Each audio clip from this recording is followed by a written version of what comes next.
Are you scared? I am you.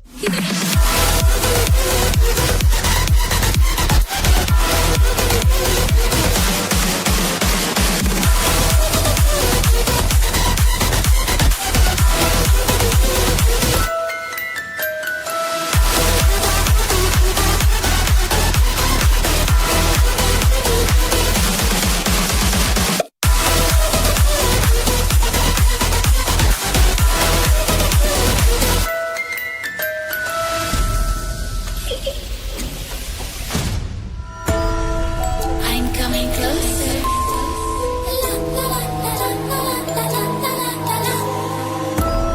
I will catch you. The time it goes tick tock, tick tock, tick tock.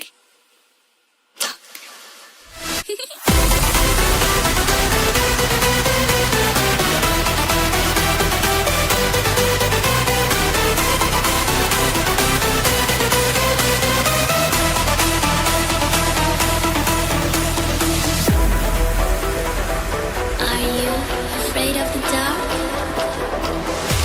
Are you scared?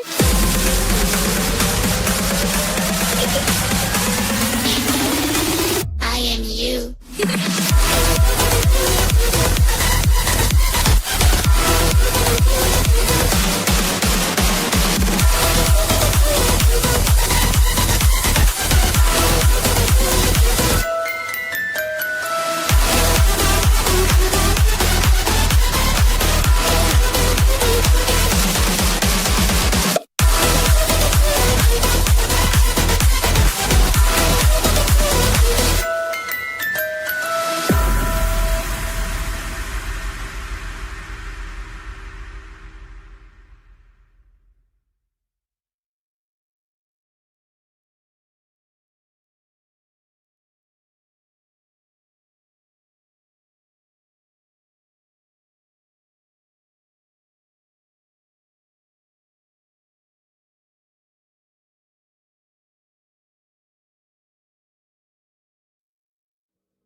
Are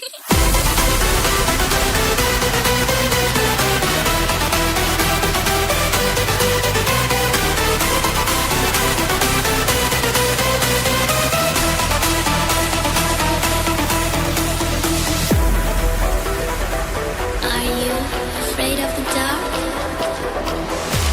Are you scared?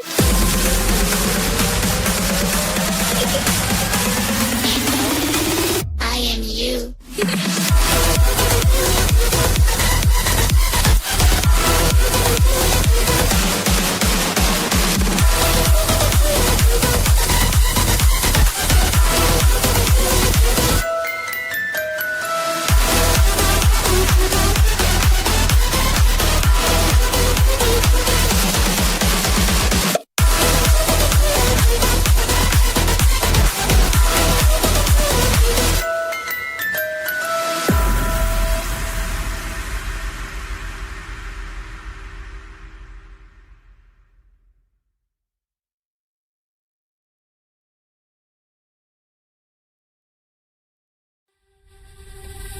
I can see you from behind.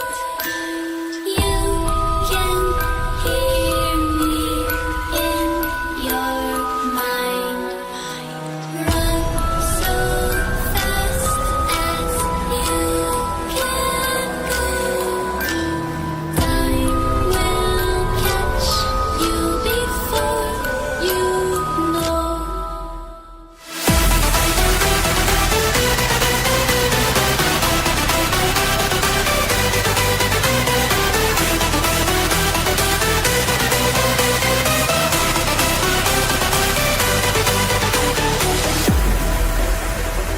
Are you afraid of the dark? Are you scared?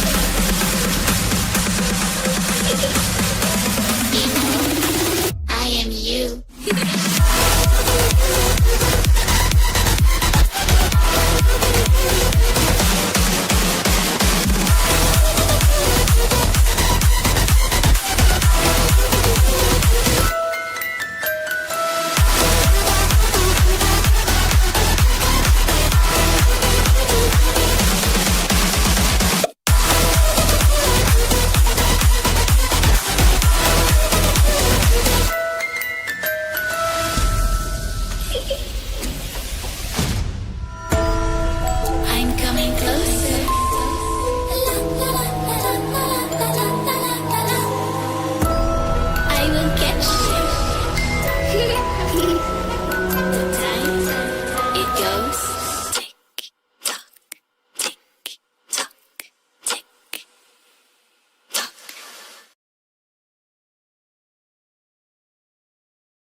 Hello, everyone. Welcome to Abnormal Investigations.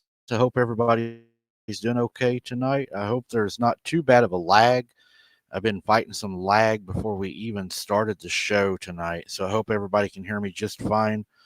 And I hope that there is not a lot of lag. That's what I'm hoping is not happening tonight. Um, Hopefully, it will run smooth. I'm going to go ahead and bring Jesse on so I can check the lag before we get into the show. That way, if I have to switch over to another device, at least I'll have somebody in the show. Mhm. Hello, everybody. Yeah, it looks like I'm kind of doing some glitching too myself, so I don't know if it's just you or if it's the internet altogether. I'm not sure how much of a lag we're going to have if we have any at all. Well, I mean, I can't really tell until yeah, doesn't I Yeah, I mean, know. doesn't seem like too much. I hope not. Um, Guys, we got OCST is going to be joining us tonight on the show. We're going to be talking about the boots on the ground that happened on the 10th and some of the things that we were able to capture. Should be a pretty good, yeah, a little lag. I was thinking a little bit of a lag, Romans. That's what I was thinking also. Hopefully, we can get through it and it won't be too bad. Who do we got on the prayer list tonight? Anybody? That I think we still have I a. Yep, and I did drop the link in there. I can do it again for anybody that's interested to join the Facebook prayer group page. But we have Connie, of course, continue prayers for Connie and her health and healing, Letitia and Barton Nunley, Stevie B and Moggs, Lisa Ann's sister, Carolyn and Qbot. Please, everybody, keep them all in your prayers. Definitely. Um, I don't think I got a whole lot of things to go over before we start tonight. I think we're really just going to jump right into it. We're going to. I know a lot of people didn't have their questions answered. I got a lot of emails. People said they still had questions over that, so we're going to try to get every question tonight. So, moderators, if you see anybody that has questions, remind me if I miss anyone.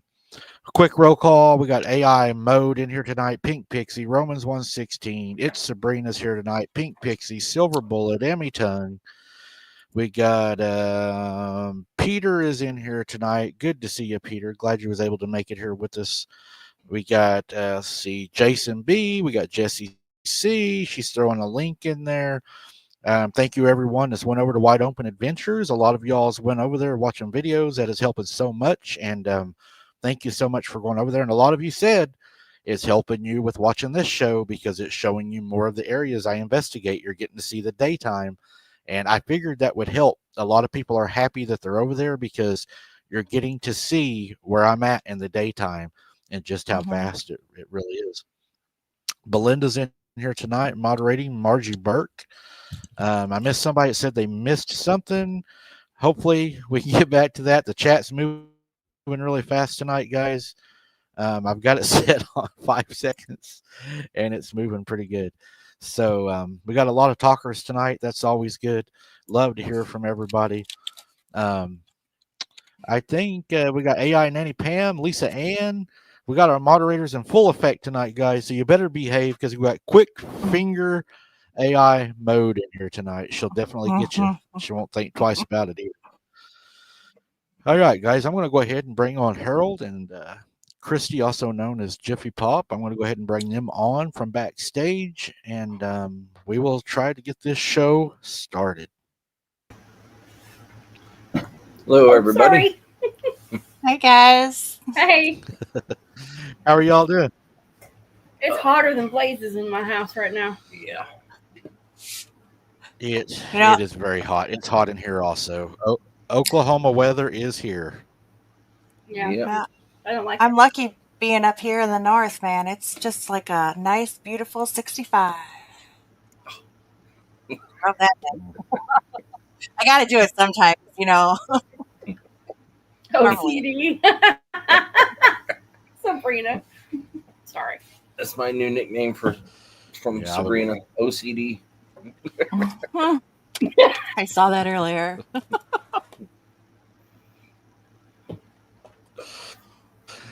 I would love to have some 65-degree weather. Oh, yeah. Yeah, Well, we it's shouldn't nice. be in the 90s for too much. It looks longer. like our. Ugh. Are we lagging? Looks like our lags increased a little bit. So yeah, we are a little bit. So what I'll do, guys, is I will try to make this show a little easier for everybody. What I'm going to try to do is I'm going to, since I have the photographs on the computer that we're going to be using tonight, what I'm going to try to do is try to get into the photographs so everybody can see those. And then if I have to, what I will do is I will go over to my cell phone, which usually causes everything to run a little smoother. So that's what we will shoot for. So let me go through the photographs real fast, guys. That way we can get rid of this lag. This lag annoys me so bad.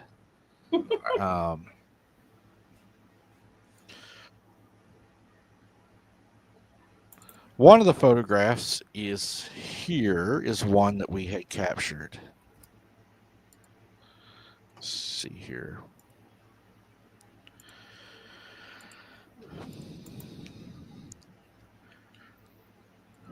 What do you guys see in that, Harold? Do you see anything in that photograph?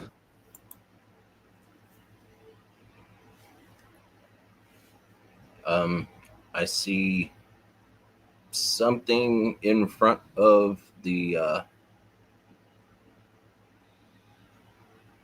headlight. Probably, I'd say what, a foot and a half taller.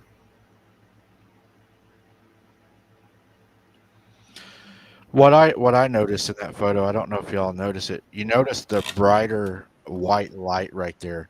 It appears to be what may be a arm behind it in an awkward position. So you think it's actually like the back of a body, like with the arm back, like this? I'm going to say something that a lot of people are not used to hearing Cornbread say on his show. I think that there is the possibility that there may be something shape-shifting or materializing.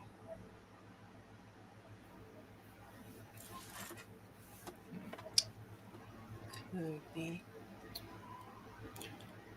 I've only seen what you had on the video, which was live. So Okay.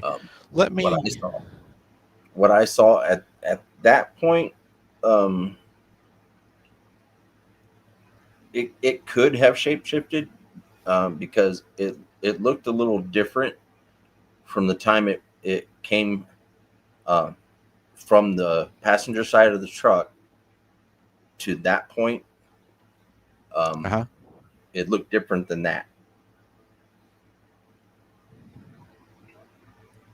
And then once it got over to the driver's side, past the headlight, to me it looked like it changed a little bit. Okay. To kind of where I don't confuse y'all, the light that you're seeing, it's actually it's not a headlight. It's a work light that is actually setting up on the top of the hood, up on the highest part of the hood. It's a work light, so it's actually higher than the headlights. That's it's probably about where your head would be in the driver's seat if you were sitting down.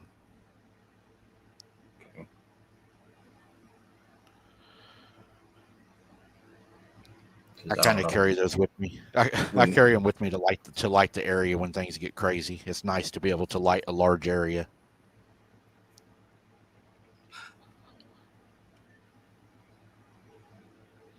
So that image looks like, I mean, from what I could tell, it looks like I can see a face with ears on top.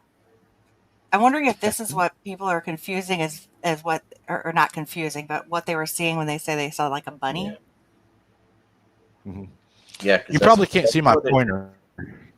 Nope. Can you? That's what it appeared to be. At first was somebody wearing bunny ears. Yeah.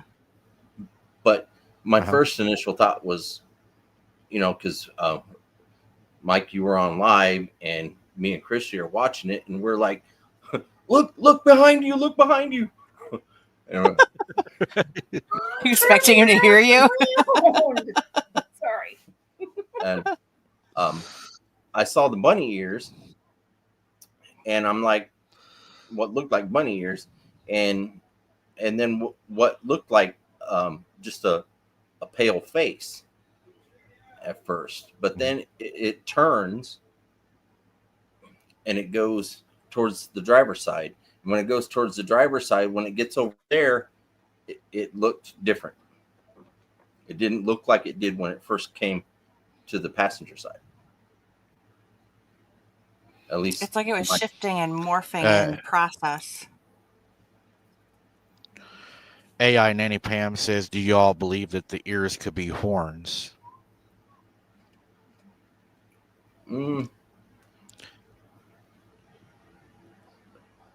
I didn't really see, couldn't really make out the thickness so much. It's all, I mean, it's pretty fast.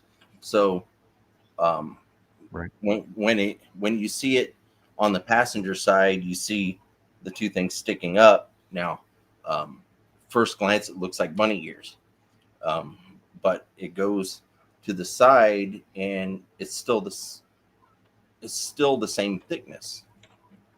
So I'm like, Right.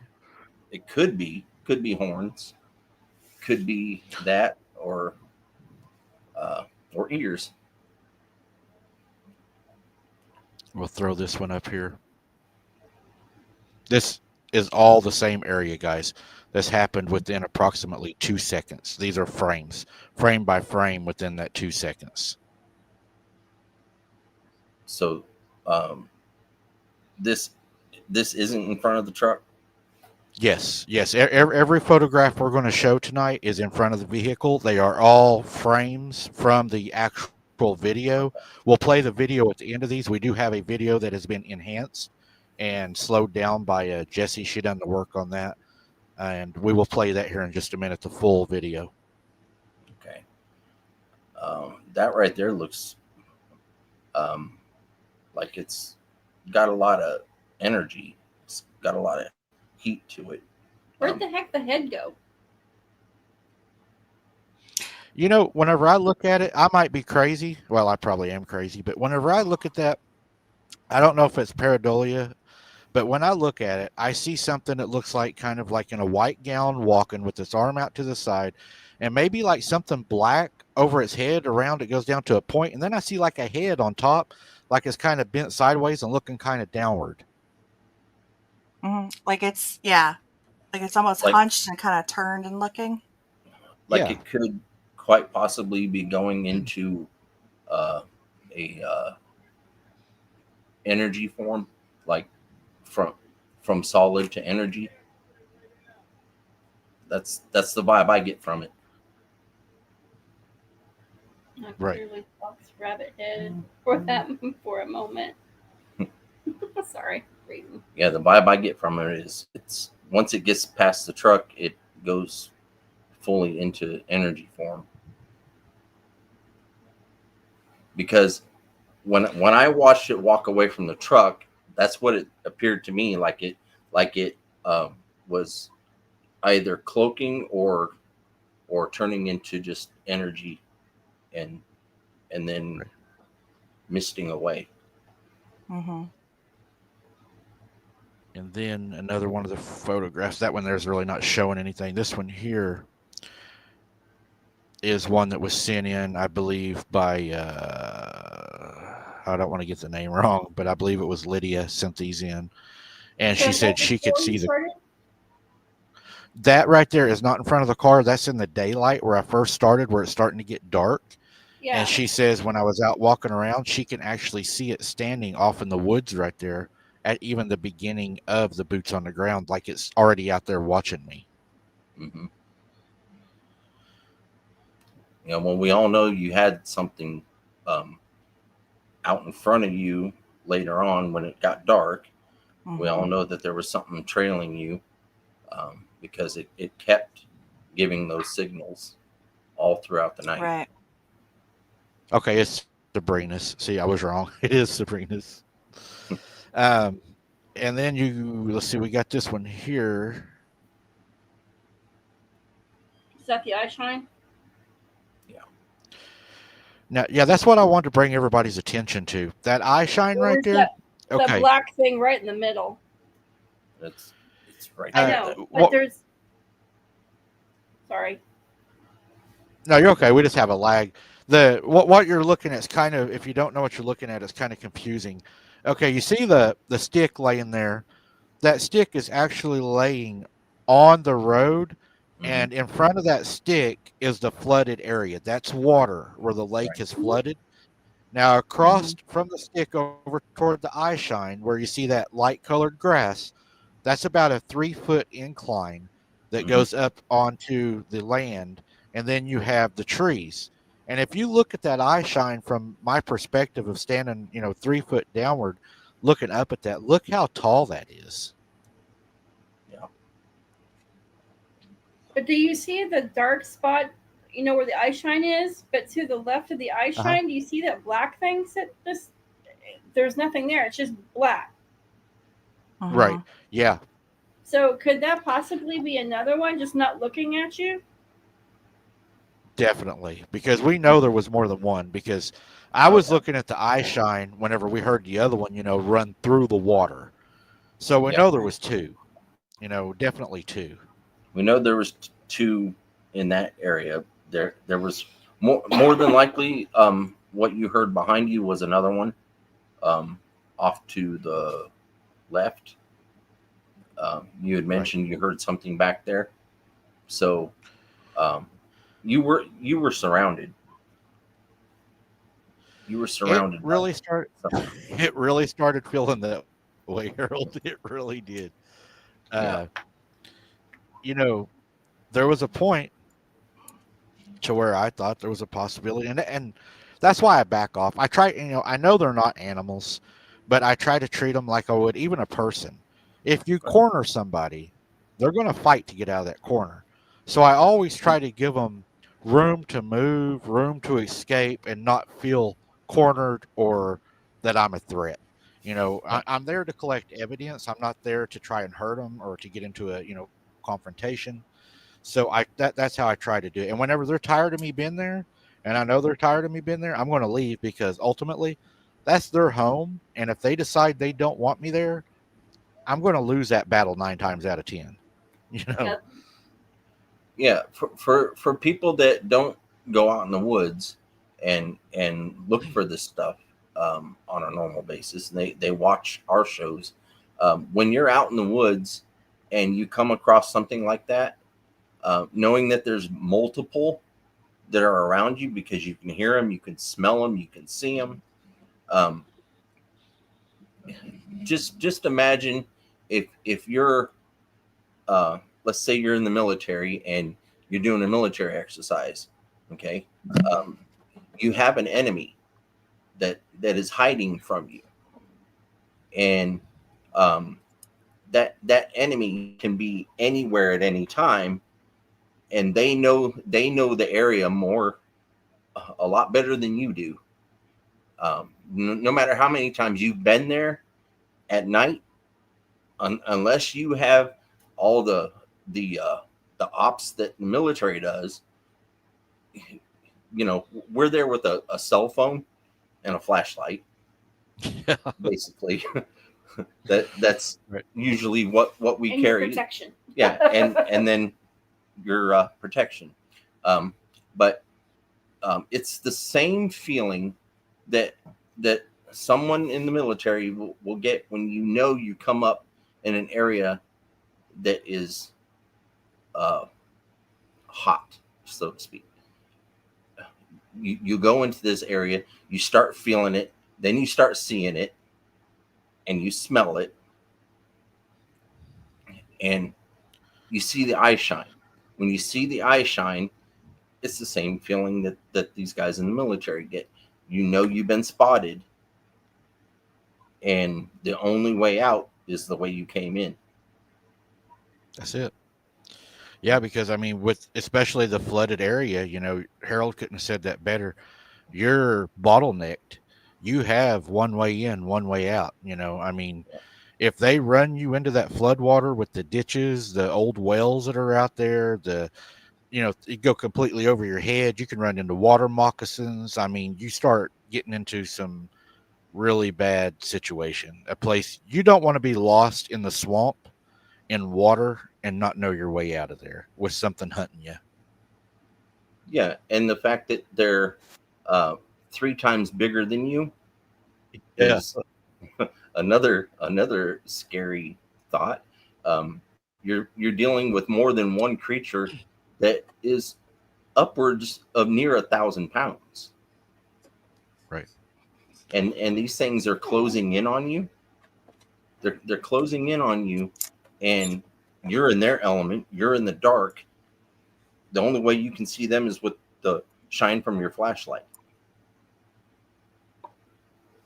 and they can see you Right. clear as day. And you don't know if they're,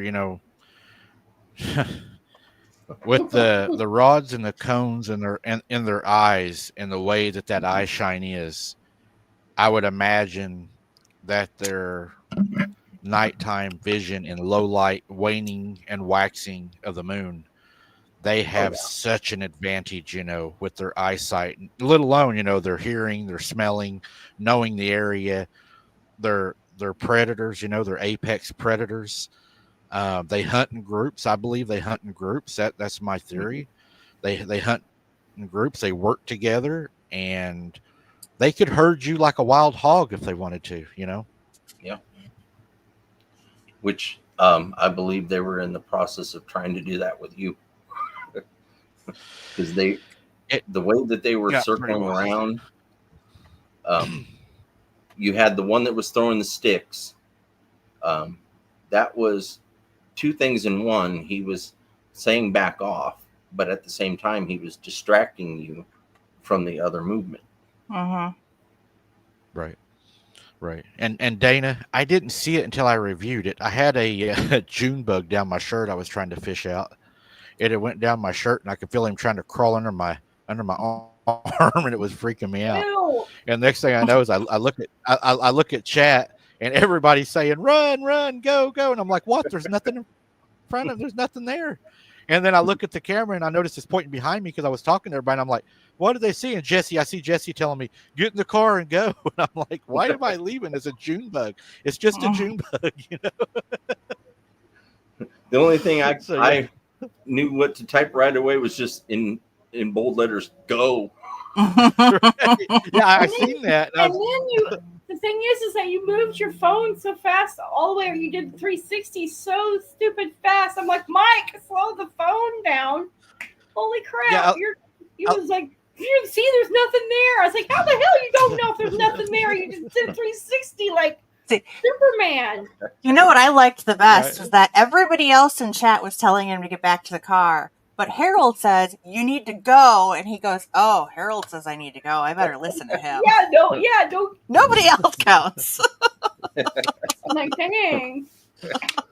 But, I mean, and whenever y'all see the fast camera movement and you all like aren't being able to see what's going on, most of the time, generally, I can see, and I'm moving fast because I am pointing something else other than a camera in a direction. Mm-hmm. So what you all are getting is a blur. I'm getting is more of a defensive stance to defend myself. See, there's nothing here, and then you just 360 like really fast, and I'm like, and Dana said something that's really scary too if you think about it. Imagine one of them dragging you in that dark, murky, nasty water and just drowning you and just leave you. I mean, that's what the game wardens are going to say. He went down there messing around and fell in and drowned, Yeah. Again, you think that's what happened to that old man on that property? That property, actually, since you bring that up, is less than a mile from that location. So I have a question. Did you see any footprints or anything around your vehicle after this so-called whatever it was passed in front of the light? Did you? I didn't. I never went behind the vehicle to check. so I No, I can't mean in say front of it where it if there- crossed over the light. Or I it didn't. was- I didn't see any there, but that's a real hard gravel road. So probably wouldn't have been tracks there. That's a Right. like a granite road. They ground up granite around here from the coal mines and stuff, and that's what they use. So it's a real hard base. Hard it to went- press in. I'm sorry. It wasn't slushy or muddy or anything right where you could park the truck.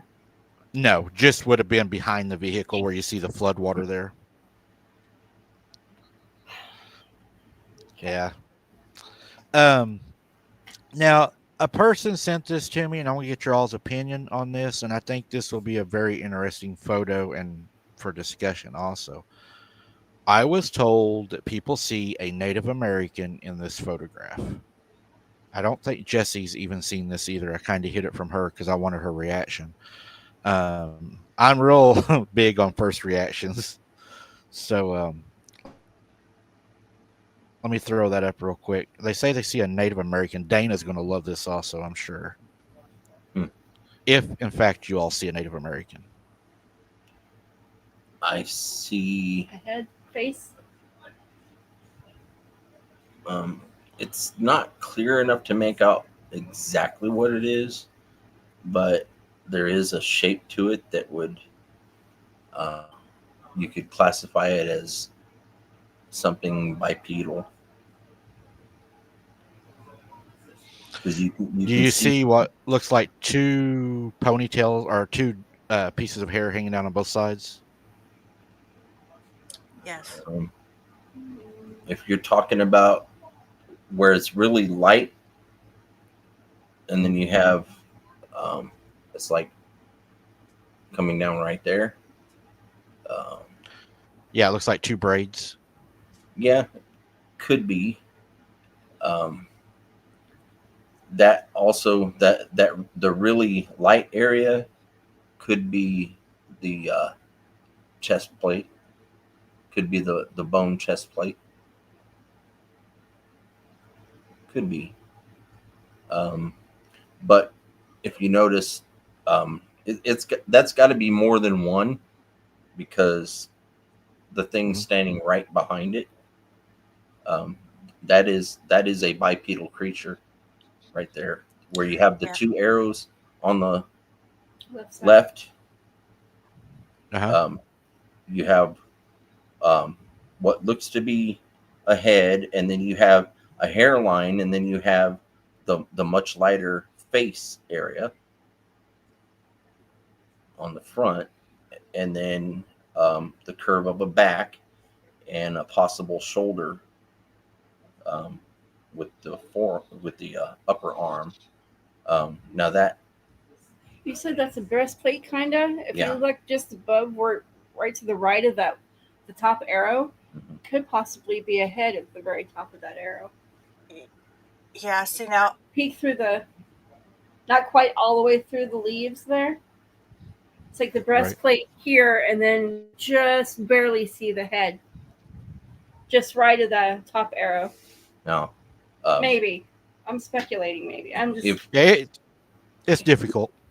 If you were to speculate that it's an Indian, indigenous person, it could quite also be what we call an it, because native legend is the its started out as indigenous medicine men, and then they took on the form of those creatures.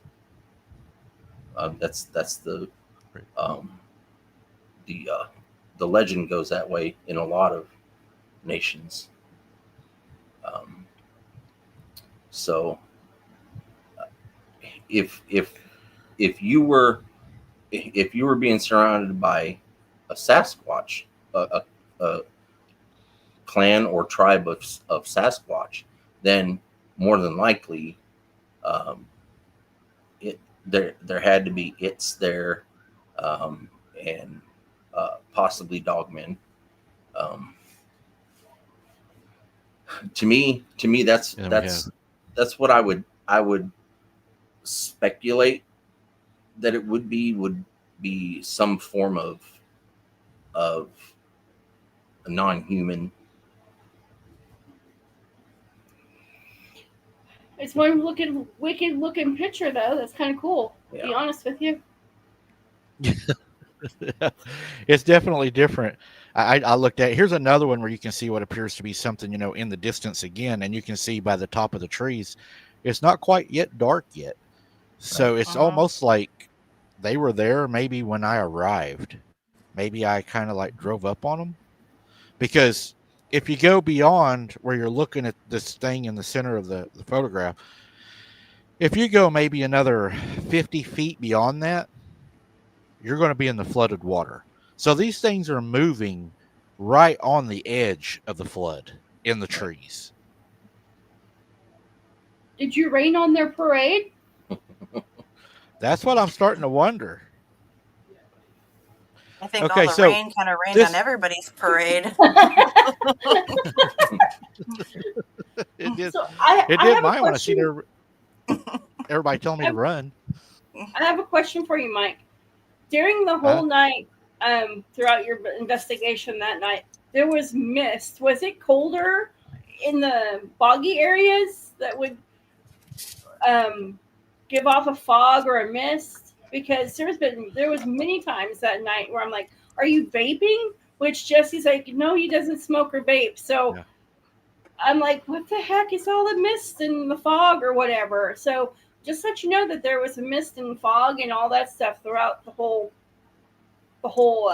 investigation that night. Well, and I think there were things. We Didn't somebody send you photos? Actually, of things showing yeah up we in that. we did have some photos. Me and Jesse actually spoke about that whenever I actually returned home that night, and I sent her the weather from my area. The temperature in my area was 62 degrees Fahrenheit.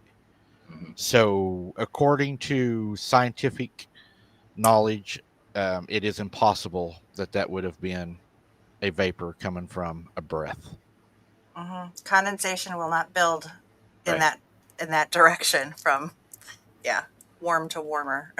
Unless you had a sudden temperature drop of a drastic amount. Did you? That would Yeah, have and to it be was it, quite. That would have to be quite a temperature drop just in that area for that to happen. Right. oh, and it was hot. It was hot and sticky. It was so Yeah. sticky out there. It was so humid. It It was humid. miserable almost. Yeah. Yes. So if you didn't notice any temperature drop yourself at any time, Right. so that debunks that of being a type of temperature drop causing. So it's just when you're out in the woods, moisture condensation will gather at different levels, and if you have something that is electrically charged, the condensation will kind of draw to it. It'll draw to it, and that could explain, like, it looked like you had mist coming over your shoulder and into the view of the camera. Well, light gives off an electrical charge, and then Right. the flashlight. So the mist gathering around that, plus if people were saying that they saw things in that mist, well, that too can cause something that is trying to manifest, will draw in a mist also. Also, Tim Wrestler says that Dee was also boots on the ground the same night I was. She had the same mist bothering her, and she had a 70-degree temperature. So Yeah. it's pretty interesting. That's really interesting. This next one I want to show you guys, I think, is pretty important to where we're going with the photographs tonight. And I want to see, do you all... Okay, we looked at that. So I'm going to try to explain to me in this picture, and remember here in a little bit. I think I've got it up here. I'm not sure. The arm is in an awkward position, and then what I see in this next photograph, and I want your all's opinion on this, Jesse and Harold and Christy. I see what appears to me to be whatever people call it, a werewolf or a dog man. And the reason I see that is because I actually see paws on this creature. I see its paws. So it could be a skinwalker, it could be a shapeshifter, but it's definitely of the canine, I believe, type of whatever it is. Here's the photo. Mm-hmm.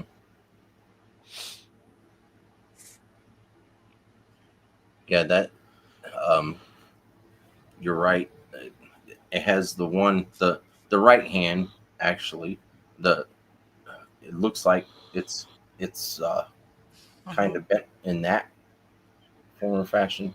So I can see knuckle on the top, and it's not skin over the top of it. That looks like fur or hair. Right. To me. Do you see what appears to be the lion's mane around it? Yeah, you can see like the. I see something that stands out. And looks like maybe thicker fur around the neck. Yeah, and if you've seen enough illustrations, even not just pictures, but illustrations of dogmen, you'll see that a lot of them do have a mane. Ramona's in there. Yeah. Hello, Ramona. Yeah, I would love to hear what kind of feeling she gets from the picture. Yeah, Ramona's in the chat. So, Ramona, what do you feel that this is? I know she's deep rooted into the native culture, so she will have a lot of knowledge, I'm sure, into this. Yeah. But, if you look, it almost looks like it's like a dog leaping. You know how they'll leap forward, or it's fixing to go down to its front legs, is what it looks like to me, kind of. Yeah, I noticed the whole time that it was walking, it was bent forward slightly. It never once stood straight up when it was in front of the truck. Mm-hmm. It was bent forward slightly. That is so strange. Just to think that I had my back to that bothers me, Yeah, we probably would have bothered you a whole lot more if you would have turned around, though. I mean, Colton walks into the room. And that's at the same time me and Chris are like Mike behind you. I mean, we're seriously yelling at our TV like you can freaking hear us. And yeah, right. Cammy and Colton go, what the hell are you yelling at? This crazy goofball and his boots on the ground that's not turning around. We love you. Well, another thing I don't think people are noticing either is if you look at the front of the Durango, you can see my headlight and you can see the signal light by the left arm of whatever that is. I see that now. Now, that light right there is setting in the middle of the hood. You know how a Dodge hood goes low, then it goes high? Yeah. It's on the high part of the hood. If you look at that thing hunched over in the form it's in is taller than the top of my Durango. Yeah. What I was going to say now, are you not lucky that you weren't in your Durango already? Because that would have yeah, because I'm thinking, yeah. And I'm thinking, how tall would that be if it were to stand straight up? Is that the eyes we saw up in the trees? What was so tall? Did it come down behind my vehicle while I walked forward? But Mike, also, when it stood in front of that light, like a fraction of a second later, when it stood in front of that light, right there, he's looking towards you, I believe. But when he stood in front of the light, he actually turned briefly and thought about going your way. What? Yeah, because that's what I saw. And that's when I was like, go. Because he turned briefly and then decided to walk on. So Well, do you I think thought that it it was had looking- maybe? Because when I saw him turn Go to ahead. look Go ahead. at It's the Mike, lag. it looked like he was looking to see if Mike was going to turn. Mm-hmm. I didn't get the impression that.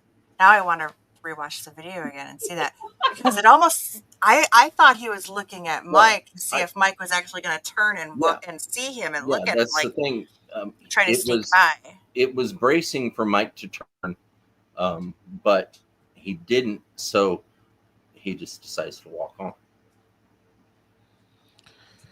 Because that's what I So got. do you think when it thought about attacking me? I don't think it was wanting to attack. I think he was bracing in case you turned around. He would have to not attack you, but Maybe bluff charge show you? himself. Yeah, bluff charge or something like that, because they're all known well for doing that. But knowing that he was, I mean, you can tell it's something with intelligence. So he's standing there, and what's going through his mind is probably the same thing that's went through our mind right at that moment is, okay, he's there, I'm here. A split second of what am I going to do? Just like when I had my first encounter, those things walking up, your first instinct is you're going to freeze. And even the creatures do, because that's what the creatures did with me. So at that moment, it froze. It saw you, it froze, and was thinking in a split second what it had to do. And if you were to turn around at that moment, if you would have turned around at that moment, the one thing that it's going to do, it's going to stand straight up and it's going to make itself big. And then it's going to be like, okay, what are you going to do? But it was smart. Instead of facing you, waiting for you to turn, it decided, nope, I'm going to sneak on out of here. I know it knew you had a phone. You had a camera. Prepared to do whatever it had to do. Yeah. It knew you had that, but it wouldn't have known that you had a camera focused on it, because you were faced the other direction. And they're used to seeing us filming them facing them. That's what I had assumed too, is that it figured it had that moment to get past without anybody seeing it, because he was facing in the other direction. But he was prepared just in case. And that's why he stopped briefly.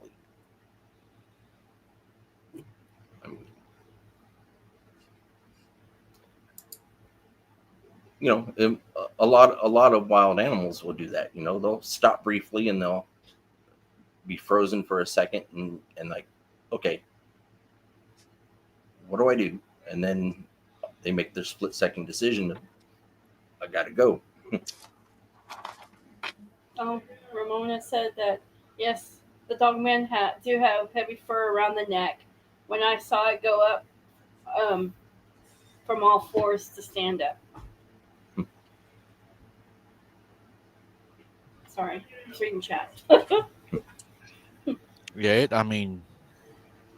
it just gave me a really bad feeling when I see it. Is the video playing on your all side? It is playing. No.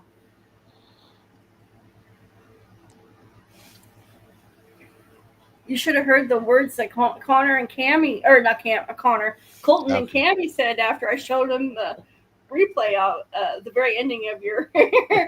They were like, WTF. And right. Cammy's like, oh, hell no. I'm just letting you know. There we go. I think we're in business now. Yeah, I think it's I plain. got it. Here we go. You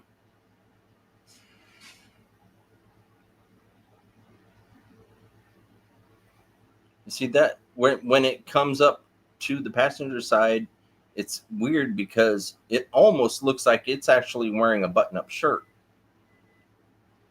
with the light hitting it. Mm-hmm. Right. But That's but what me when and it Jesse gets, talked about also. And Yeah. notice when it goes past the driver's side of the vehicle, just watch how awkward its left arm is as it exits the frame to the right. I'll play it again. Tell me if that is weird to you. People don't walk like that.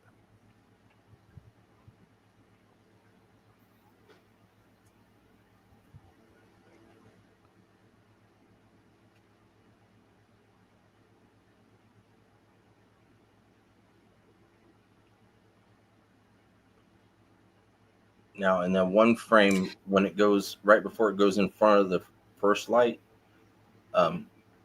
I can make out sort of a distended abdomen on it. You look at the lower part of the abdomen. It looks like it has, you know how the animal stomach will be when they're, um, I'd say, um, standing, like a dog. If a dog stands up and they're kind of at this angle, okay, their lower abdomen, uh, if they have any fat, if any fatty tissue on their lower abdomen, it will stick out rounded, and that's what I see. Now, Oh, is yeah. that a distended Right. abdomen fatty tissue, or because it almost looked like when we were first initially looking at that video, it looked like that had breasts. Yeah. Okay. I mean, if you look at in the slow motion, it actually looked like whatever it was had breasts underneath the shirt. So could it be pregnant? Yeah. Um, Sorry. ev- Maybe. I don't know. everything to me leans towards shapeshifter. Okay. Yeah. Because the way it changes from the moment it comes into view and then goes off into the woods, it changes with every Mhm. frame. Hi, Walter. Mhm. Yeah, and if you Yeah. notice too, and I didn't notice that That's the first exactly time, what Sabrina had said. the arm swing too is very wide. And I didn't catch that the first couple of times I watched the video in slow motion. Wow, pregnant. It has a very like wide arm swing going all the way back and then coming back around, Yeah. which could also give the effect of why it looked like it had a distended arm Phyllis after is it making passed a the point. vehicle. She's saying, "Wow, pregnant." That's a possibility that it could be a pregnant female creature, because I do see a little bit of distension on the lower abdomen, and like y'all were saying that you saw breasts on it. Um, it's a possibility that could be pregnant cryptid. Do you have the other video, Mike? Where I tried to actually The keep other it. Dino video, it had a corrupted file on it. Oh, dang it. Okay. But once it gets to Yeah, it wouldn't. the other light, it's You know, like a whole different creature. I mean, it goes Yeah, it from looks like it. looking like almost like a dog man, and the cross between a dog man and a human hybrid, almost, to when it gets to the other side, then you start seeing the weird movement, like you said, of its arms, and then uh, when it gets into the darkness, it almost like it just goes into Disappears. nothing.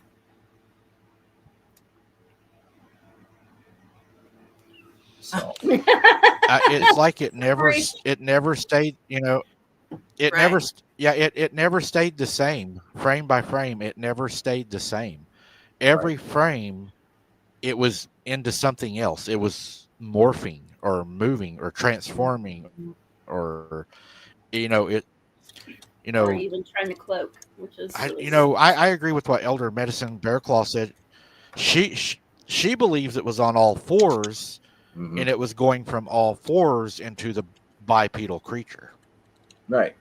And which kind of explains the turn of the wrist when it's going to when a creature like that, like when a dog man goes to stand up, they'll have that stance and then they straighten out because they're coming out of the Right. four-legged stance into a bipedal, so everything has to shift.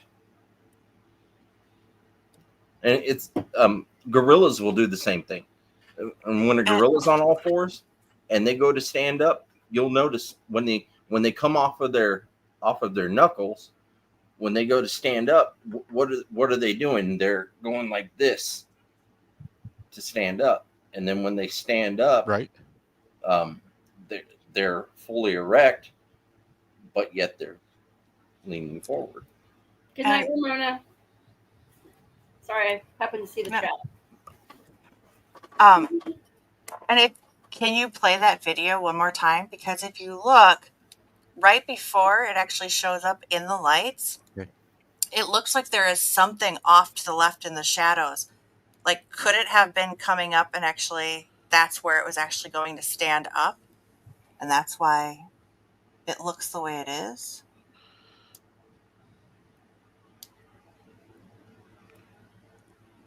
It's going to take it a second, but I'm working on it. The Okay. internet's slow. 1 Mississippi, 2 Mississippi. Because it looks I like know. if you look It's right to frustrating. the left, it looks like there's almost some shadow moving slightly to the left just before, and almost like it could be something that is standing up or in the process of standing up and walking right before it shows itself.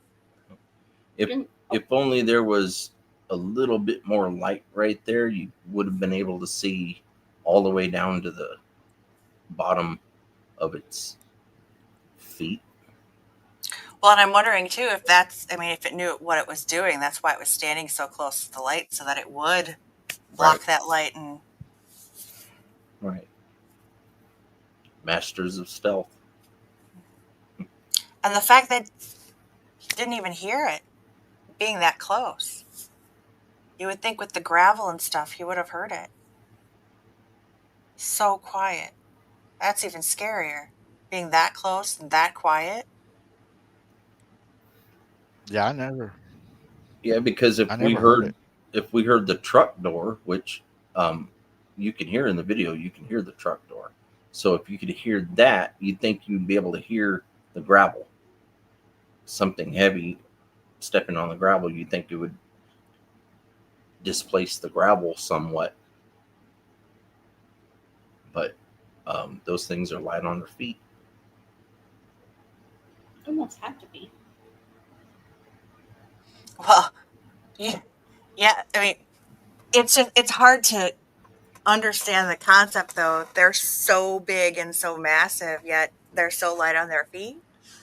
I mean, there's okay. I'm picking on Connor. I'm picking on Connor just a little bit.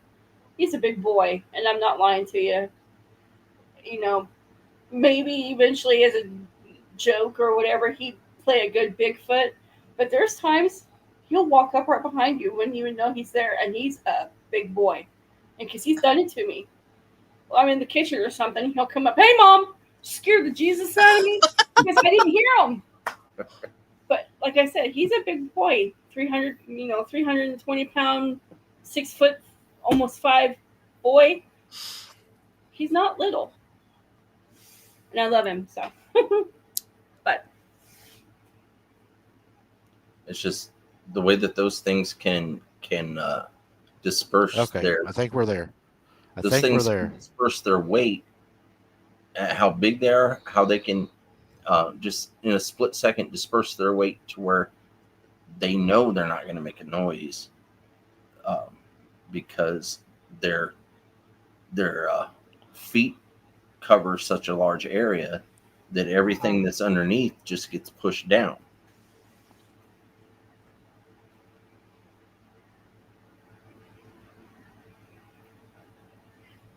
Hey, Mike, can you put that at full screen?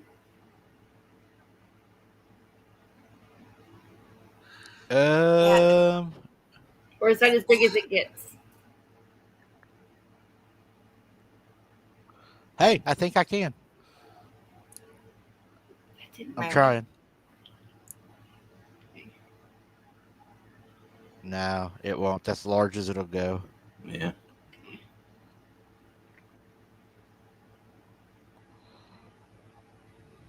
Say it one more time.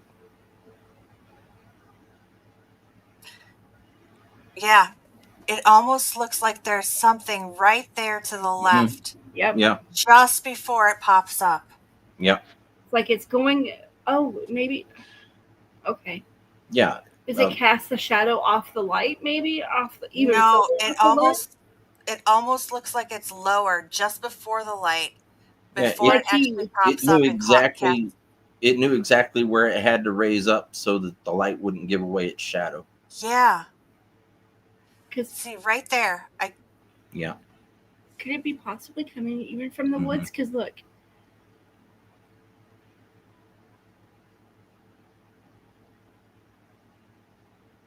Because if you look to the left, then there's a light source, like the light is actually opened up past him.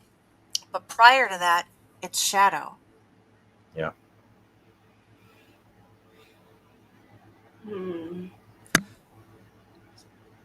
It almost comes from the grass. yep, I was just going to say it. Holy cow. Yeah. You see the shadow.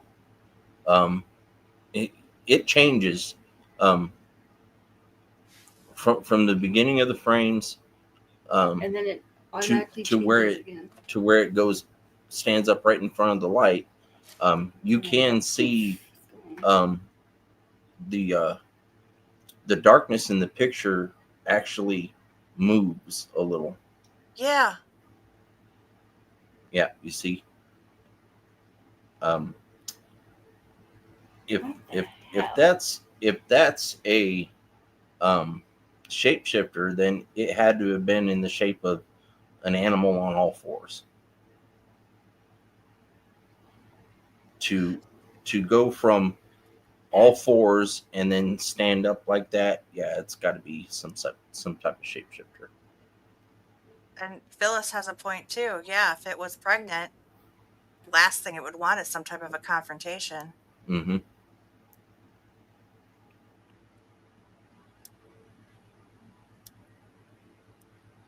So Like do it's y'all blocking are out, y'all you know, leaning like more toward hands shapeshifter? right when it hits the I'm light. thinking so. And then I see the point that someone was making last night, saying that wings um, in one of the last frames,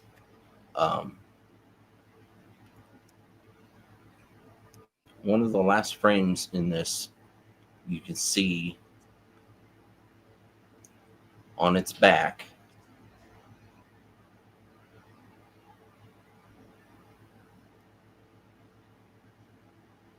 Wow. yeah. Uh-oh. Did we lose him? Come back, Mike. Uh-oh. Oh, Is he gone? Mike, did he go somewhere? Hi, Jesse.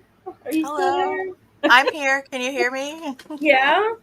Can you hear me? I can hear you. Cool. Cool. he shapeshifted. Yeah. Is that Oh, there he is. Darn it. There you are. There he is. Hold on a second. 1 second. 1 second. 1 second. Oh, Mississippi.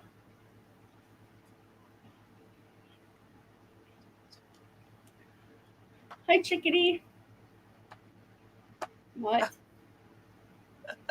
He's having problems with his connection. He's switching. It's funny. Yeah. Yeah, I smell clothes. Virginia, it definitely looked like a shirt, but then as the frames progressed, it's like the shirt was gone, and you could see the fur on the chest and everything. It's just displaying all the characteristics of a shapeshifter Mm-hmm. throughout that entire video part of that video. Yeah, and that's the crazy thing is so many people are sending in photos of different frames of that entire walk past, and each frame, each photo is just slightly different than the last, and it changes so quickly in there that, I mean, from the shirt to having like the mane to being able to see the wings in one of the last photos. Yeah, and at the very last, right before it goes off the camera, it looks like it emits a light source from it. Well, and again, with the light source, because it's so dark out there, and with the light shining from the top of the vehicle like that, did it actually emit the light source, or did it almost change colors and actually absorb the white light Did to it make it absorb look the white lighter? light so that way it could, instead of manifest, it just disappeared. Yeah. It like it scattered. Mm-hmm. So, did it come out of the water? You know, that's what I'm wondering. Did this actually like come out of the water? It's a possibility because you could clearly hear something go in the water. Oh yeah, definitely heard the sloshing, and you could tell it was big. I mean, it wasn't like something little. It was like slosh, slosh, slosh. You know. Yeah.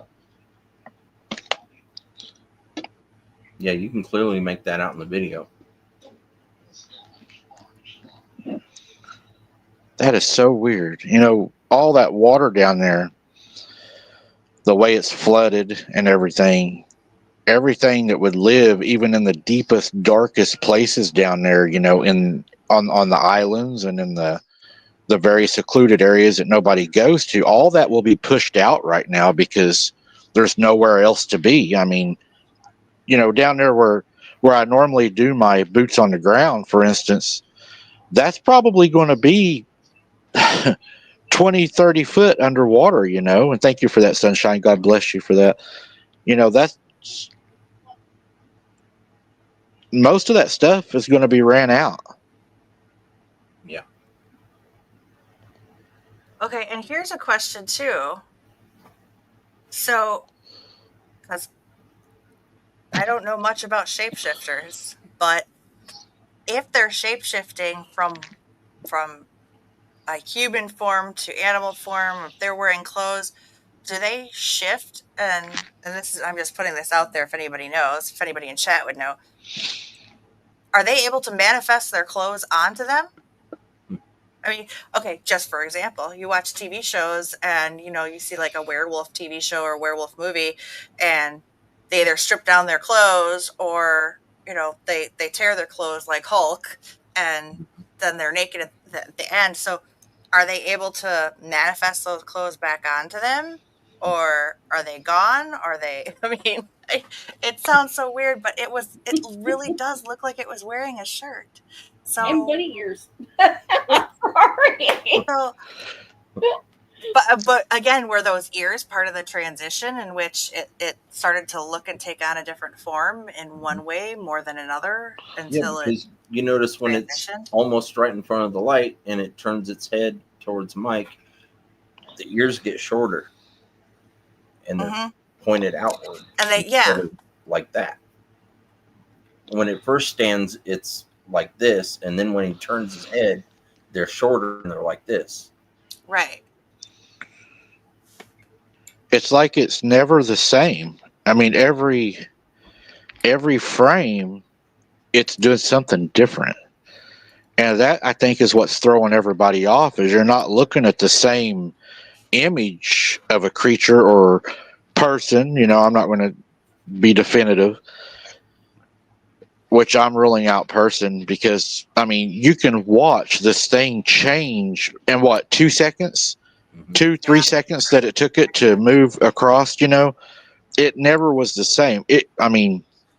What if the shirt that it was wearing, what if we were watching it? Oh God, here you go. Rabbit hole.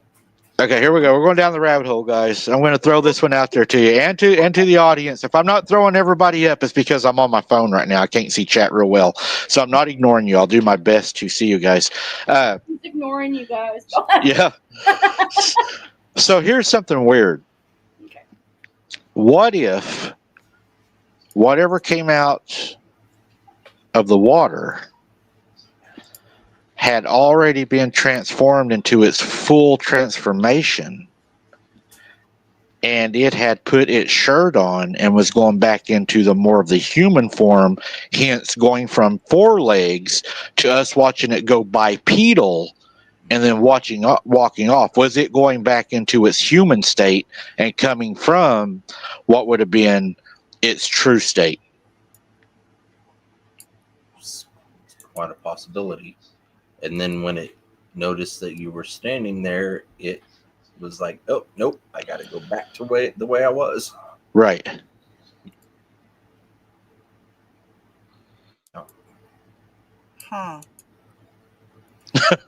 We all just see it at one point. It looks like it has a shirt on, and then immediately it looks like it could possibly be a pregnant cryptid, and there's no shirt. Urso says clothes tear if don't stretch. Today's clothes are filled with stretchy materials because they're cheaper. Oh. But if you notice, even during the transformation of what we're looking at, everything changes. The shirt that it was wearing, within just under a second, is gone, and it's fur. It's like it was there, and then it wasn't gone. And what if they're and this, I don't normally go down this rabbit hole, but what if it was able to not only shapeshift into a creature, but what if it can shapeshift and make it look like it's wearing clothes when it's not? Right. It's a Well, I possibility. think somebody said earlier, what did they say? They can turn, if they can shapeshift, they can turn anything into, or anything wearing anything. And I think somebody else said, or so if they're shapeshifting magic, oh wait, no. I'm trying to find the other one. Yeah. Romans made the comment, you would have to assume that they could manipulate any matter, therefore why not clothing? Ha ha, beat your Romans. No, it's a happy birthday, Connor. Hey. Yeah, happy birthday, Connor. Hi guys. I was waiting to see how long you guys would notice. I actually just made I made the comment for you. That's why I told you to come back. Okay, I'm sorry. I was getting the water. That gives it a whole different aspect, though. Imagine something being able to transform pretty much into whatever it wants to. So that reminds me of a story that I heard the other day from one of our subscribers. They had went to bed, and they have a German Shepherd at their home that they use for, protection, first line protection. The dog stays in the house. Said they got ready to go to bed, so they brought the dog inside, done their normal routine, went to bed. The dog, sleeps, she said, over kind of in their closet. Their closet's kind of empty at the bottom, and they got like one of those beds in there. So he sleeps in the closet in the bedroom with them. So they go to bed, and they're laying there, and they're watching TV, and they hear the dog scratching at the back door, and she's like, damn, I forgot to let the dog in. So she goes to the sliding back door, and the dog is out in the backyard. She's like, come on. and the dog's like looking at her, and it's kind of like running in circles, and it won't come to her. Normally, when she calls the dog, it will come to her. So she steps out on the porch, and it's kind of like running a little ways toward the back of her fence, she said, which is a privacy fence that's attached to the woods. And it's like running over there. And she's like, I almost went out there to it, but I didn't have my shoes on, my slip-ons. So I went back into my bed to get my slip-ons to go get him because I didn't want to walk in the grass barefooted because of copperheads and stuff, and summer's coming on. So she said I went in there and put my shoes on, and I look, and my dog's asleep in the closet. I knew it as soon as you said it. Yeah, and she goes to the back door, and that dog is gone. It wasn't a dog, dude. It was trying to lure her out there. It wasn't a dog. Yep. Can you imagine? He turns 22 tomorrow, you guys. 22. Oh, such an old man. Such an old man. I'm an old woman. I'm a 22-year-old.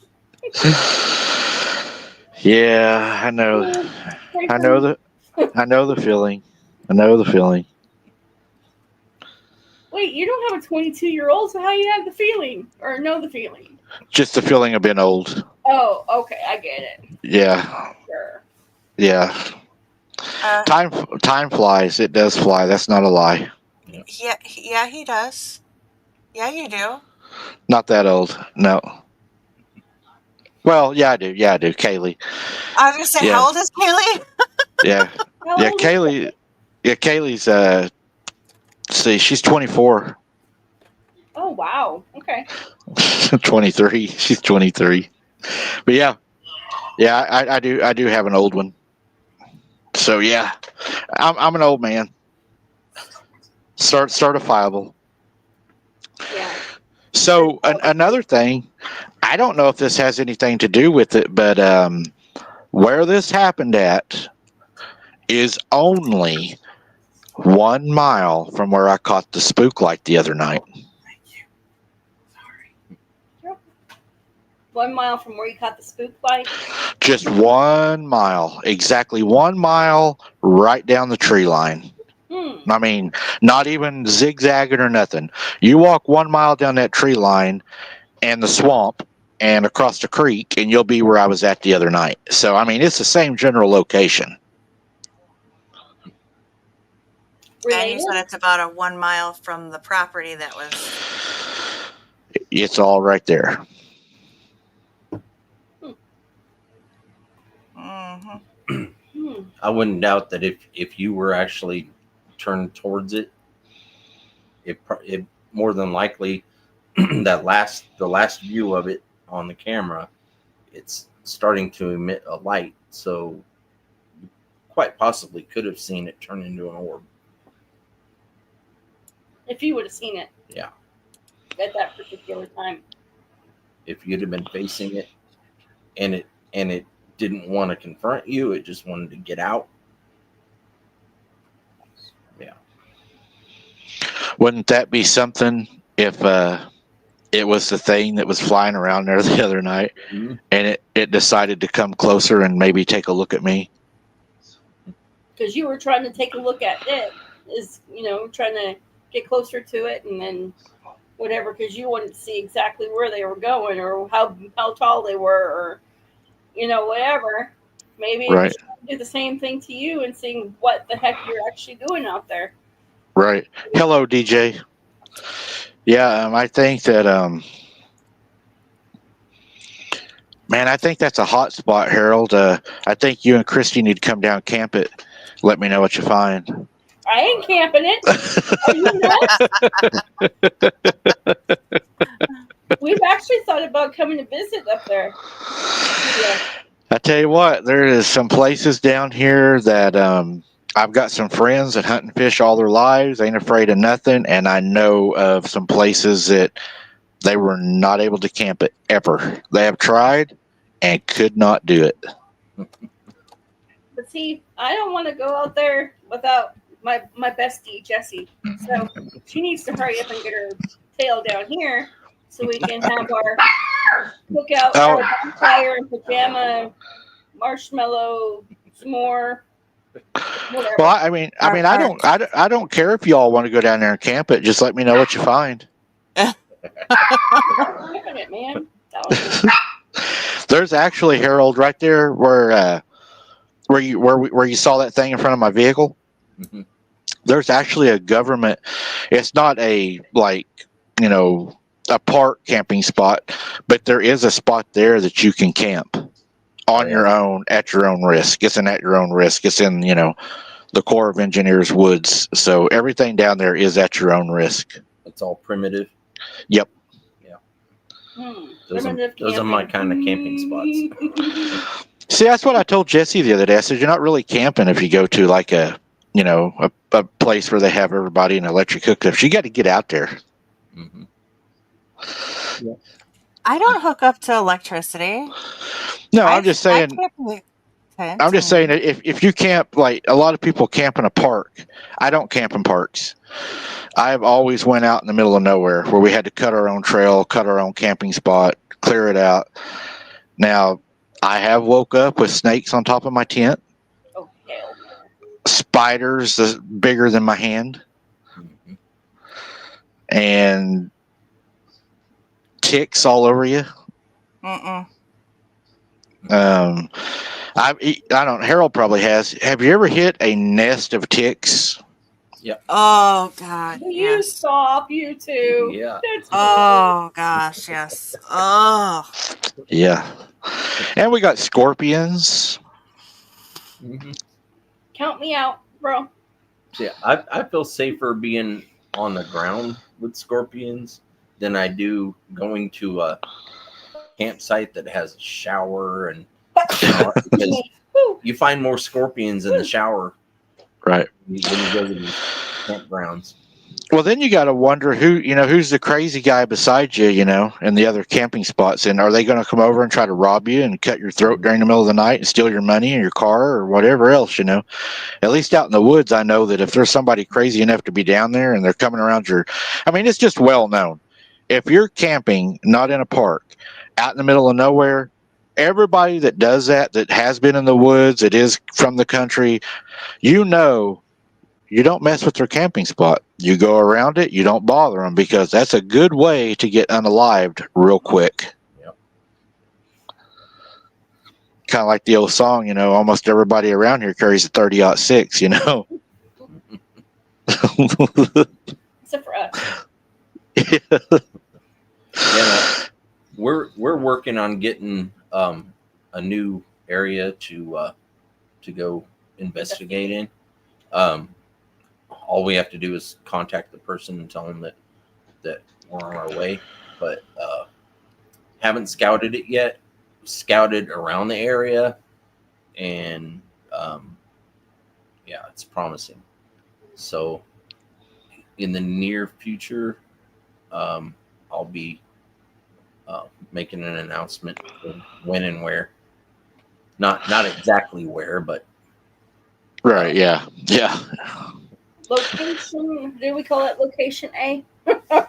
Yeah, you got to be careful in this field who you help and who you don't help because, man, people will take your spot, they will cut your throat, and then they will go and they will just totally ruin your spot.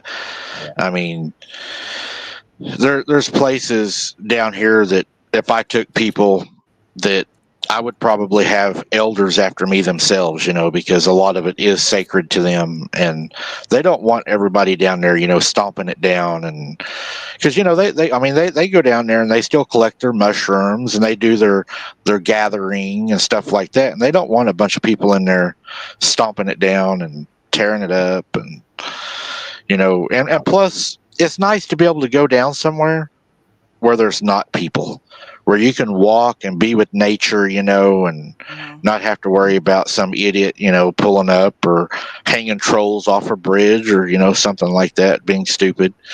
And it's just, which I mean, this person told me that their property is very, very large and that they have all kinds of wild animals. They get wild animals all the time on their trail cams, They haven't caught a cryptid, but that doesn't mean there's not one there. You know, that's pretty rare to catch one on a trail cam. I think they can see the infrared light. You know, I was talking to people the other day, and I think a good way to kind of explain to people how they can see. You can take a cheap, like mine right here, a cheap IR camera like this one, and you can go outside and you point that at an electric meter, and you can see the pulsating IR light inside of it that they use to read your meter, turn it on and off. So if those animals are able to see like that, imagine when you're out there using equipment that utilizes infrared light to be able to work. Them creatures down there are seeing a large, bright infrared light shining through the woods, and they're like, okay, this guy's not fishing. Because when people come down here to fish, they don't use that kind of light. They come down here, they build a fire, they throw their poles out, and they stay in one area. They don't knock on trees, they don't whistle, they don't walk around shining lights everywhere, you know, trying to mimic us. So I think they know the difference between a person that's investigating than people that are just showing up for recreational, you know, fishing, camping, stuff like that. I think they know. Yeah. Now, here's a little twist. I've heard accounts where there have been people that have said that these creatures that have been caught prior to by our government, that they were actually able to reverse engineer based on what these beings have been able to see. So with Bigfoot and Dogman, that they actually see in infrared themselves, which is where we actually built our technology. Whether that's true or not, it's a strange concept. And if they do actually see an infrared type vision, well, then anybody that knows, if you have one, like saying, if you have an infrared camera and you're shining it at another camera that has infrared light, that is like a beam of light shining and lighting everything up. You can just see it lighting up for a huge distance. So if that's the case, and they can actually see an infrared at night, which would explain why they do see so well at night, that would explain also that they're able to see those lights pretty darn clearly. Oh, yeah. And, you know, some people I've noticed make mistakes whenever they place trail cams out. One of the big mistakes people make is they will have one trail cam facing another trail cam, and whenever that other trail cam will detect an animal, that trail cam flashes the infrared flash. This trail cam over here sees the infrared flash, so it sets it off, and then you have two cameras taking a photograph of each other with a deer in the middle. Everything gets distorted, and all of a sudden, you know, you got a Wendigo out there with horns, you know, and all it was just a buck passing by that was caught, you know, by two cameras.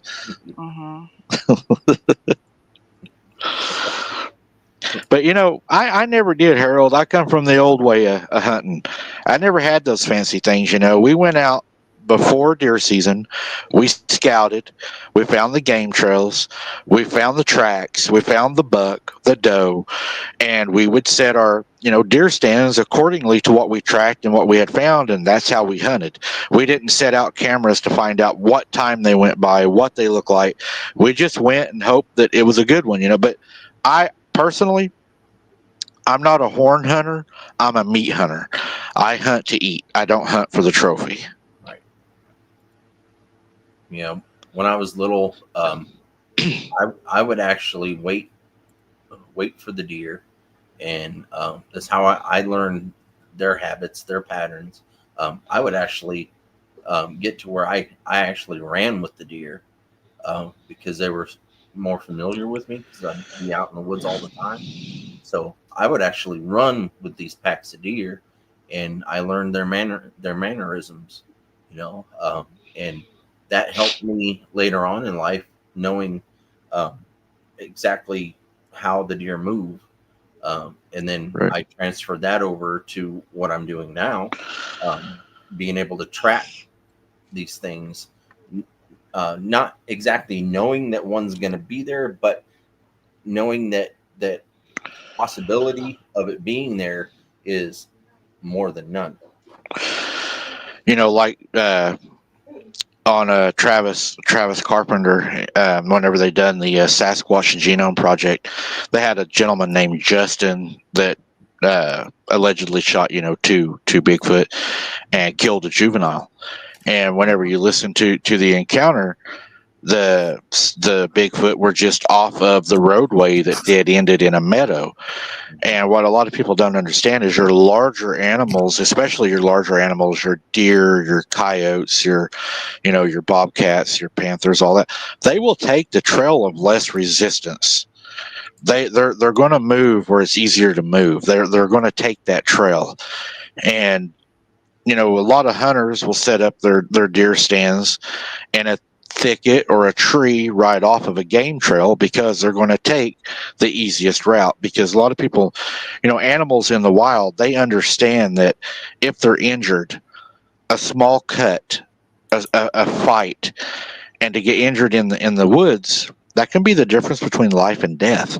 Because there's infection, and if you're an injured animal in the woods, well, now you're the weakest link. So coyotes, will kill off the injured coyote, or even dogs. I mean, if a dog gets ran over on the highway and it doesn't kill it, and it's ran with another pack of dogs forever, but it's out there hollering because it got ran over, and stuff, the other dogs will kill that dog. Yeah. Because it's the weakest link. Right. It's a terrible. I've seen it happen. It's terrible.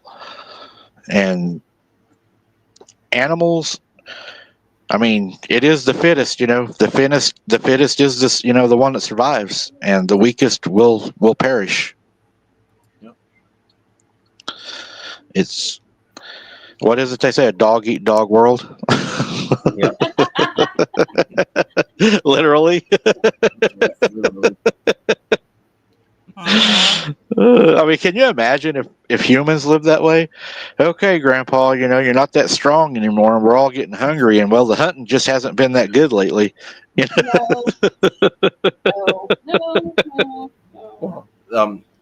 There have been some civilizations that did exactly that.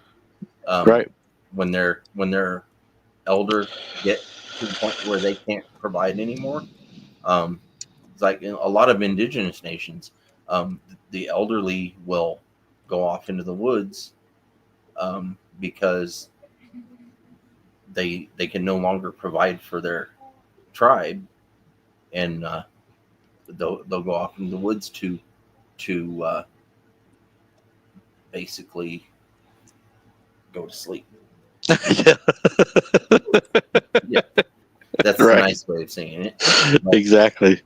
But if they can't gather anymore, if they can't hunt, if their hands are too frail, then that's what they would do. They would pack up enough to survive for a couple of days, so they could make it deep into the woods, and then they would never be seen again.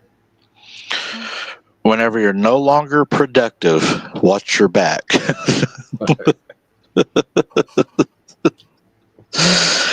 Oh, Harold, I don't have a lot more to add tonight, but I did notice, and I want you to shout it out. You're going on at a different time tomorrow night, correct? So everybody knows where to find you and what time to find you.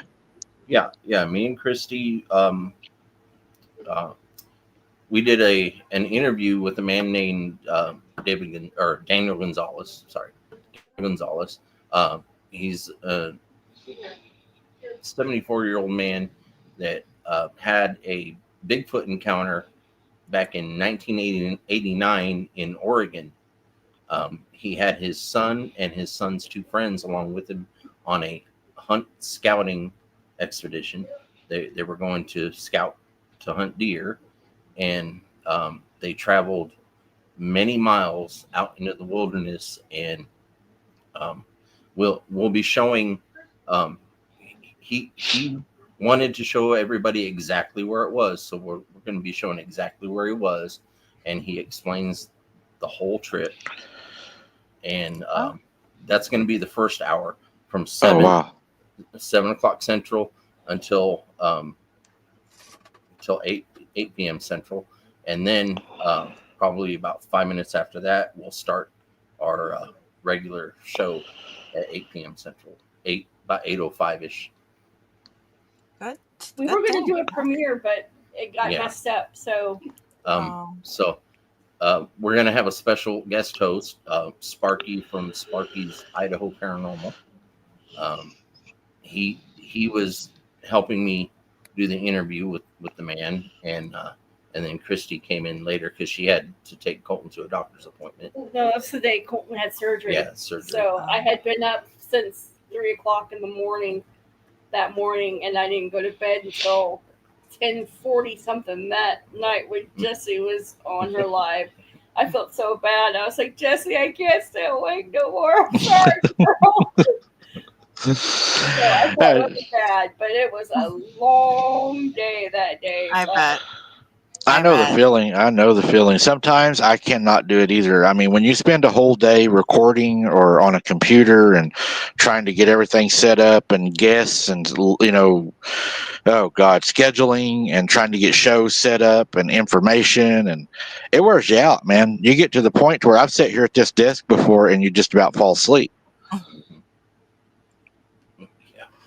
Yeah, we're going to be feeling it by tomorrow night's show. Yeah.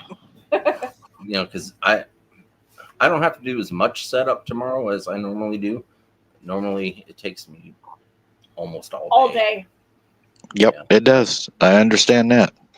So at some point tomorrow, I'll already have the computer turned on because I work from home, so I'll be in the living room. So I'll try to get the computer turned on and something light to eat for dinner, and it's gonna be a busy day tomorrow. So from 7 to 8 p.m. Central, it'll be the interview, and then about 8:05 p.m. Central Standard Time, we'll come on Bigfoot and stuff, and Sparky will be with us, and we're gonna discuss what happened and what the man talked about in the video.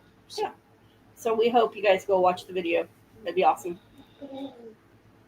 I'm definitely going to be there. I'm interested in it now. Oh yeah, you can't miss it. The man has a really good story. And believe it or not, I'll actually be watching it for the first time because I wasn't here for most of it. I came in probably the last 20 minutes of the whole conversation with Daniel. So yeah, and he basically said that he wanted to get the story out there because, you know, he's getting up there in age and he can't get out anymore. And he wanted people that do what we do, and hikers alike that just go out for good hikes. He wants people to be familiar with that area and to know what he ran into. So it's going to be pretty good. Me and Sparky, the whole interview, we were like, you know, just glued to him because the man. Me and Sparky have had our own experiences with Bigfoot, and this man, the way he explains everything, you can tell he actually lived it. It's amazing. There's so much knowledge with our elders that, you know, we're blessed to have them share it with us instead of take it with them, because so much knowledge goes to the grave and it's sad. But I mean, anymore, you know, a lot of them are afraid to share their knowledge because they're mocked and made fun of. And, you know, and if you share it with the wrong person, they go down there and they have no respect for it and they end up trashing it out and destroying it, you know? Yeah. I tried to get the guy to be able to come on the show with us tomorrow night, but he's like, nope, 7 o'clock's my bedtime. Hey, whenever they get set in their ways, there ain't no changing them. He's like, I have learned. So y'all can enjoy it. I will definitely be there. And I'm going to let you all go to bed and get some sleep because tomorrow is a big day for you guys. So I know that you're going to need your rest and everything. Guys, check out OCST tomorrow. He's going to have a hell of a show. And go over and support him. He's got a lot of work in this. He's doing a lot of work. I enjoy having him on. we'll do it again, I'm sure. Oh, yeah. And definitely go support you guys. We appreciate y'all coming on. It's always a pleasure to have you guys on. We enjoy you guys so much. Yeah, it's always a pleasure being on. All right, guys, I'm going to let you run out of here, and I will see you all tomorrow night on your live, man. I will be in there. All right. Good night, everybody. Good night, Good night, everyone. guys. Good night, guys. Night, Jess.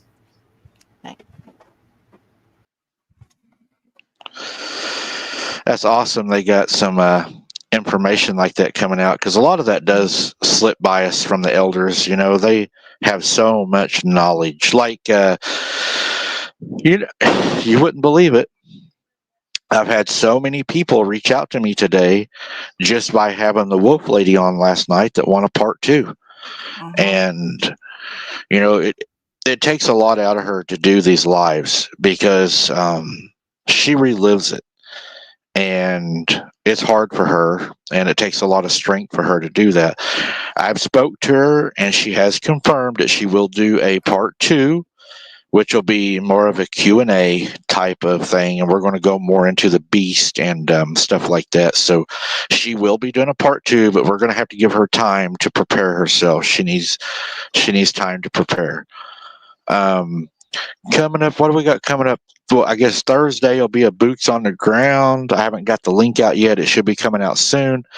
The 20th. Who's the 20th? We got DA Roberts coming on the 20th. Is it DA or is it Lon? I was thinking DA the 20th. I was thinking Lawn the 22nd. I may be yeah. wrong though. DA. Well, you don't have it in the calendar, sir. But yeah, it looks like DA is the 20th and Lon Strickler is the 22nd. So we got 2 really great guests coming up. We are rescheduling with Travis. He's going to be coming back on. And guys, you're not going to want to miss that one, because the DNA project is going to take a twist. There was sabotage. And I know the feeling. Trust me. It's almost textbook. Coming out of that, we are also speaking with 2 other channels right now that have never been on this show before, that we're going to be having on as guests. We just got to get all that worked out. And then we have an individual that Dana and Larry, bless them, have sent me some information on, and I'm looking forward to speaking and trying to get that set up. Guys, Abnormal Investigations has got a lot of cool stuff coming. I'm telling you, we got a lot of good stuff coming, a lot of good people. It's going to be the best. We're going to keep winning so much. We're going to win so much. Y'all are going to get tired of winning. And that's what we're planning on doing. So we're just going to keep pushing for the stars. Thanks to you guys, we are growing. We're back on track. We're back, not exactly where we was at, guys, but we are real close to where we was at in the beginning. Our growth is huge right now. We're starting to gain traction again. People have saw the lies. I've got so many emails. So many of the people that supported me from the very beginning have came back, and we have people willing to help us. I want to give a shout out tonight to Chris Cyrus. Go check him out, guys. He's going to be back on the show very soon. Very good man, very good friend. Please support him. He is a good person. I enjoy talking with him. He has a lot of knowledge. Larry Fisher, if you guys have any roofing needs or anything, get with him. I can't throw it up because I'm on my cell phone, but if you need his information, get with me or Jesse. We can get you his information. So many other people to go support, guys. Blake Dusher, D.A. Roberts, Ryan Trimble. We have gained so many new friends, and it's just, OCST. I'm going to miss somebody because I can't just do this off the top of my head. I'm on my cell phone, but so many of the people out there we really are happy to have. You guys are awesome, and we're going to have another Boots on the Ground Thursday, weather permitting and everything goes right. We'll be back out Boots on the Ground Thursday. Yep. We're going to try anyways. We don't know. I got to check the weather. We are very flooded. We're limited right now to where we can go. So no promises, but if we can't do a Boots on the Ground Thursday, we will definitely shoot for another live to at least discuss something or have a breakdown. That's what we try to do for you guys. And with that being said, I'm going to let Jessie have the last word of her side tonight so we can all get some rest. I'm tired. So again, everybody, keep in your prayers Connie. Letitia and Barton Nunley, Stevie B and Moggs, Lisa and Sister Carolyn, and Qbot. Please keep them all in your prayers. And Belinda, who is going to be dealing with loss as well. Keep her in your prayers. Thank you, everybody, for being here tonight. We couldn't be here without each and every one of you. So for that, we are all very grateful for every single person that is here supporting the channel and supporting each other. God bless. Take care of one another, and we will see you on the next one. Have a great night. As always, guys, I appreciate your support and everybody being here. I couldn't do it without you. We are rising. So to all my core supporters and all of you all there from the beginning, thank you very much for your trust, your loyalty, and hanging in there with us, because you guys are what got us through it. To all of our new people that are here, that are joining the page, man, we are so happy to have you, and welcome to the family. It's going to be an amazing ride. We got a lot of amazing things planned, and we're very appreciative of you guys, and it is all heartfelt. We don't take you guys, for granted. We enjoy each and every one of you, and we love getting to know you guys on a personal, just knowing y'all personally. I try to answer every comment on the videos, guys. That's how I try to get to know you guys. I may not go back and have the conversation because, unfortunately, YouTube Studio does not tell me when you all will reply to it. So if you're wondering if I'm ignoring you, I'm not. But I do answer y'all the first time. So if you have a question, try to get it in the first time so I can answer that back to you, because it won't notify me after that y'all have commented to me. So, but I do the initial comment to you guys after you do that. Guys, hope you all enjoyed the show. We're going to have another one coming up really soon. Hunter, I love you to the moon and back. You are my world, and I will see you soon, buddy. You got big plans.